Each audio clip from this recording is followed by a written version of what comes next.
Als ich den neuen CEO zum ersten Mal sah, war es in einer firmenweiten Zoom-Konferenz. Er sprach von Synergie, Neuausrichtung und Altlasten. Ich wusste nicht, dass er mich direkt ansah. Die Einladung zum Meeting kam unerwartet von meinem Direktor, Ben Crowley.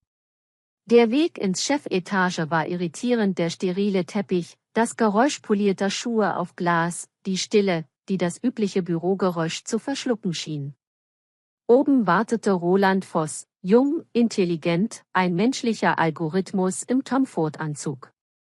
Sein Blick musterte mich wie Code, der auf die Kompilierung wartet. Ich dachte, wir würden uns unterhalten. Ich irrte mich. Mit wenigen Klicks rief Voss Dashboards und KPIs auf und bezeichnete unsere On-Premise-Infrastruktur als Kostenstelle und Single Point of Failure. 12 Jahre Arbeit, verdichtet in Diagrammen, roten Linien und Prozentzahlen.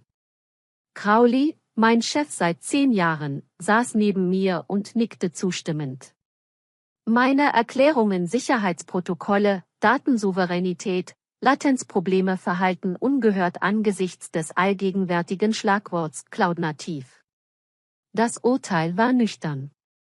Meine einst zentrale Rolle sollte sich entwickeln. Meine neue Mission? Einen Wissenstransfer an einen externen Managed Service Provider leiten. Ich sollte sie schulen, alles, was ich entwickelt hatte, weitergeben und zusehen, wie es mir entglitt. Die Demütigung war nicht dramatisch, sondern bürokratisch. Ich war zum Kurator eines Museums geworden, das ich nie wieder besuchen würde, und führte billigere Wachleute durch die von mir entworfenen Hallen. Benommen verließ ich die Chefetage. Die Aufzugtüren schlossen sich hinter sterilem Minimalismus, und als ich in den alten Serverraum zurückkehrte, empfing mich das vertraute Summen der Maschinen. Die Luft roch nach Ozon und Zielstrebigkeit, nach Kabeln und der leichten Wärme unermüdlicher Arbeit. Mir wurde klar, dass ich nicht gefeuert wurde. Ich wurde archiviert. 2 Wochen vergingen wie im Flug, ein hohler Transfer. Ich schrieb Anleitungen, die Systeme von atemberaubender Komplexität einfach und idiotensicher erscheinen ließen. Jede Seite ein Zugeständnis, jedes Diagramm ein Bekenntnis meiner Meisterschaft.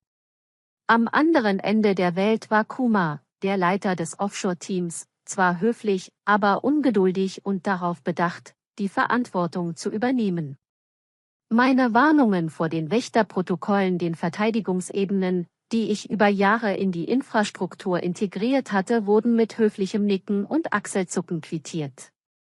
Aberglaube, nannte er sie. Der letzte Tag brach mit gedämpfter Endgültigkeit an. Keine Abschiedsparty.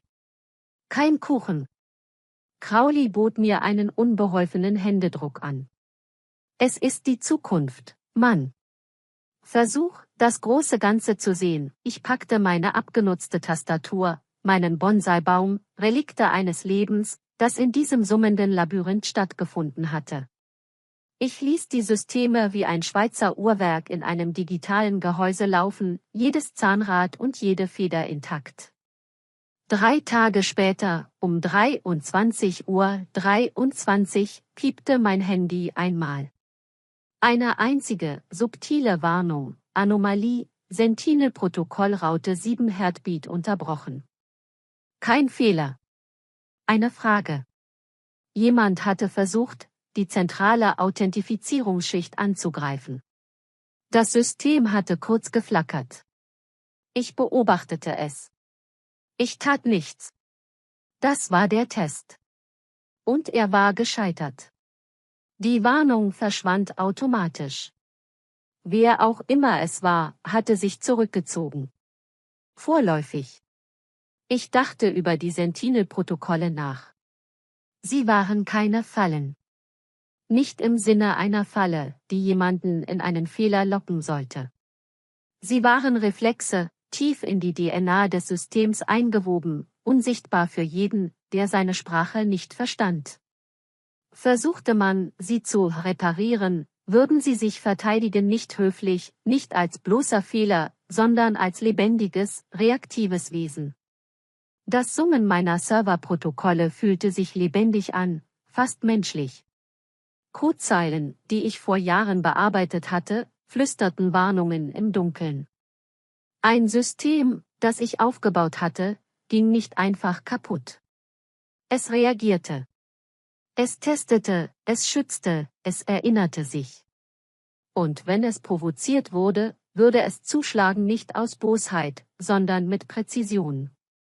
Ich lehnte mich in meinem Stuhl zurück, meine Augen folgten den Diagrammen und Warnmeldungen. Die Maschinen waren still, aber ich wusste es besser. Sie beobachteten mich. Das hatten sie schon immer getan. Eine Woche verging in Stille. Dann dämmerte es, eine prahlerische E-Mail von Crowley an alle Mitarbeiter. Modernisierung abgeschlossen. Erste Phase ein Erfolg, sie hatten ein nicht kritisches Berichtsmodul migriert, eine kleine Welle im tiefen Ozean. In Slack und Teams brach Jubel aus, aber es war alles nur oberflächlich. Um 2:17 Uhr an einem Sonntag wendete sich das Blatt. Mein Handy wurde zu einem Blitzlichtgewitter von Benachrichtigungen, aber es war nicht die übliche Flut. Eine Warnung dominierte alles: Sentinel-Protokoll Omega aktiviert. Kernisolierung eingeführt. Ich saß wie gelähmt da. Mein Homeoffice, dunkel und ruhig, war zu einer Kommandozentrale für ein Chaos geworden, das ich nicht kontrollieren konnte. Die Bildschirme zeichneten die Geschichte in erschreckender Klarheit. Das Offshore-Team hatte versucht, die primäre Datenstruktur gewaltsam abzubauen und in die Cloud zu verlagern. Sie hatten die ultimative Sicherheitsmaßnahme ausgelöst: einen vollständigen, kontrollierten Lockdown. Jede kundenorientierte Anwendung wurde von ihren Daten abgeschnitten. Das Unternehmen war nicht offline, es befand sich in einem künstlichen Koma. Der erste verzweifelte Hilferuf kam von Koma. Das Gespräch begann mit hektischem Fachjargon. Die Datenbank, sie verweigert Verbindungen. Die Protokolle, sie zeigen nichts an, ich behielt meine Stimme bei. Das klingt nach dem Sentinel-Protokoll. Sie sollten die Dokumentation überprüfen, höflich, ruhig. Eine Lüge. Es gab keine Dokumentation für diese Schicht, niemand außer mir konnte sich damit auskennen. Als nächstes Crowley. Seine Wut war nur ein dünner Schleier über purer Panik. Was hast du getan? Das ist eindeutig deine Schuld, ich erlaubte mir ein leises Lächeln. Ben, ich hatte eine Woche lang keinen Zugriff. Du bist jetzt für das System verantwortlich. Das ist deine Erfolgsgeschichte. Ich konnte hören, wie er gegen die Realität ankämpfte, die ich hinter mir gelassen hatte, gegen die Maschinerie, die sich weigerte, irgendjemandem außer ihrem Schöpfer zu gehorchen. Eine Stunde lang herrschte Stille. Herrlich. Schrecklich. Jede Minute erstarrten Millionen von Dollar, während die Systeme geduldig, völlig abgeschottet, warteten. Ich sah, wie die Diagramme zuckten und innehielten, ein Herzschlag ohne Körper, während sich das Unternehmen in Zeitlupe wand. Dann der letzte Anruf: Roland Voss. Der menschliche Algorithmus war verschwunden. An seiner Stelle eine raue Stimme, frei von jeglicher Verstellung. Wir können keine Transaktion durchführen. Überhaupt nicht. Der Vorstand befindet sich in einer Krisensitzung. Sagen Sie mir, was Sie brauchen, um das zu beheben. Ich lehnte mich zurück und stellte mir die Panik im Sitzungssaal vor, das Aufleuchten der Lichter in den leeren Büros, die jungen Analysten, die mit ihren Telefonen in der Hand auf und ab gingen und die Stille anschrien. Ich antwortete nicht sofort. Ich ließ die Schwere des Augenblicks auf mich wirken. Jede Minute der Verzögerung war eine Lektion, eine Demonstration. Das System, das ich geschaffen hatte, beugte sich nicht. Es verhandelte nicht. Es reagierte.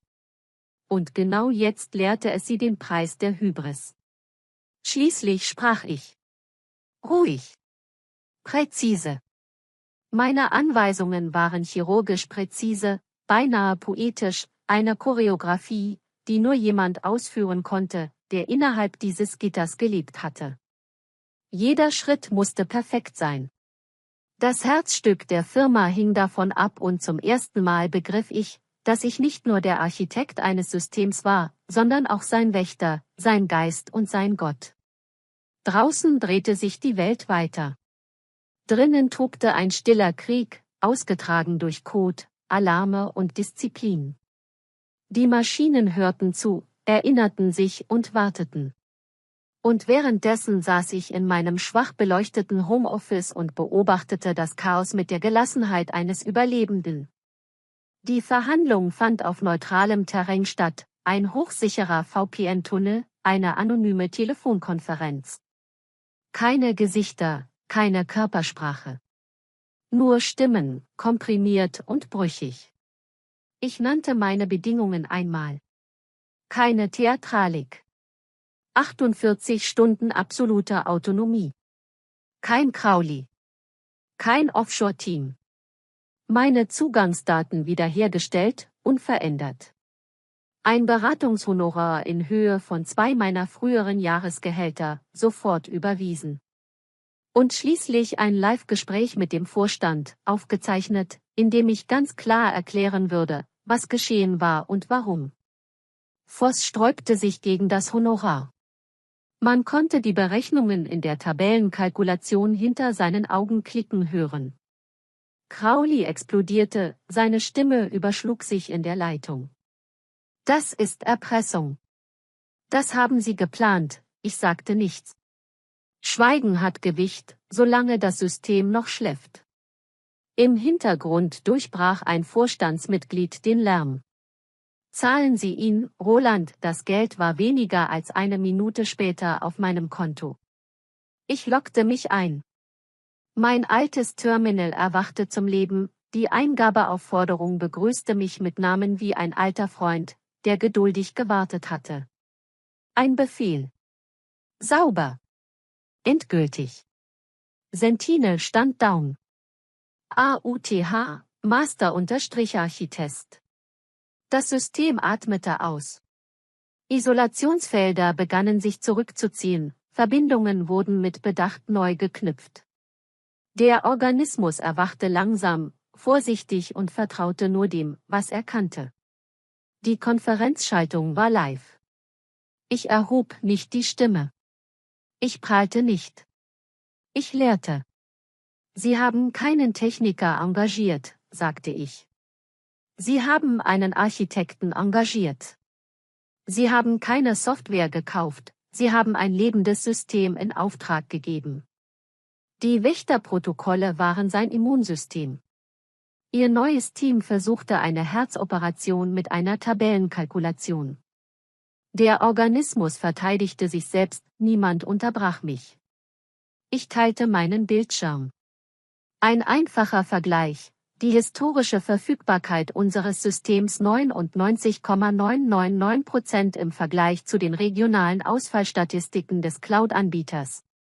Rote Blöcke, verstreut und häufig. Sie haben eine Festung gegen eine WG getauscht, weil die Broschüre schöner aussah, sagte ich. Und weil niemand im Raum die tragenden Wände lesen konnte, Voss sagte nichts. Zum ersten Mal hatte der menschliche Algorithmus keine Ausgabe. Crowleys Atmung war hörbar, flach und schnell. Er war fertig. Er wusste es. Sie alle wussten es. Ich legte den 48 Stunden Wiederherstellungsplan dar. Stabilisierung. Valisierung. Kontrollierte Wiedereingliederung. Jeder Schritt war gemessen, reversibel, sicher. Ich werde das System wieder voll funktionsfähig machen, sagte ich. Dann werde ich gehen. Für immer, das Gespräch endete. Der Tunnel schloss sich. Wieder allein, beobachtete ich, wie sich die Dashboards in ihrem gewohnten, gleichmäßigen Rhythmus einpendelten. Der Organismus war ruhig. Sicher. Lebendig. Ich wurde nicht mehr archiviert. Ich wurde konsultiert. Die 48 Stunden vergingen wie im Flug. Ich stellte das System nicht nur wieder her, ich heilte es. Ich löste die ungeschickten Haken, die das Offshore-Team eingebaut hatte, und knüpfte die subtilen, eleganten Fäden der Protokolle und Sicherheitsvorkehrungen neu. Der Serverbereich summte leise, lebendig, aber gehorsam. Allein lauschte ich dem Atmen der Maschinen. Als die Arbeit getan war, rief Voss an. Der menschliche Algorithmus klang klein, fast verletzlich. Nennen Sie Ihre Position, sagte er. Chief Technology Officer. Irgendetwas, Crowleys Worte waren irgendwo zwischen Panik und Versagen verhallt. Ich lehnte ab. Stattdessen schlug ich eine andere Vereinbarung vor, meine neue Firma sollte die Kernkompetenzen bewahren. Sie würden mein Fachwissen, mein geistiges Eigentum lizenzieren. Sie bekämen Stabilität. Ich hingegen Freiheit, Anerkennung und das Eigentum an dem, was ich aufgebaut hatte. Jede Rechnung eine Erinnerung an ihren Wert, jeder Vertrag ein Schutzschild für mein Wissen. Ironie legte sich wie ein warmer Schatten über mich. Indem sie versuchten, mich überflüssig zu machen, hatten sie mich zu ihrem wichtigsten und teuersten Gut gemacht. Crowley wurde wegen eines schweren Fehlurteils entlassen. Der Offshore-Vertrag? Zerrissen. Das System war wieder in fähigen Händen, meinen Händen, ohne dass ich an einen Schreibtisch gefesselt war. Aus der Ferne beobachtete ich, wie das Ökosystem atmete, die Baumstämme tanzten wie eine Stadt in der Nacht. Sie hatten der Zukunft wie einer Fata Morgana nachgejagt und geglaubt, jeder könne das kopieren, was sie bereits besaßen. Die Wahrheit war einfacher, die wahre Zukunft lag im tiefen Verständnis des Fundaments, das sie bereits hatten. Und dafür zahlten sie nun einen hohen Preis. Das Telefon konnte um 2 Uhr nachts klingeln, und die Honorarvorauszahlung wäre höher denn je. Ich lächelte, lehnte mich zurück, die Finger glitten gedankenverloren über den Rand meiner Tastatur. Ich war nicht einfach nur eine Angestellte. Ich war unentbehrlich. Die Architektin. Diejenige, die gehen konnte und sich dafür entschieden hatte, wohl wissend, was in meiner Abwesenheit geschehen würde. Verwechsle nicht tiefes Können mit bloßer Instandhaltung, ermahnte ich mich. Baue etwas so gut, dass sein Fehlen zur Krise wird. Dann entscheide, verkauft man ihnen den Feuerlöscher oder übernimmt man einfach das Gebäude. Manchmal geht es bei Verhandlungsmacht nicht darum, festzuhalten. Manchmal geht es darum zu wissen, dass man gehen kann und das System sprechen zu lassen. Ich war gegangen. Und das System hatte gesprochen.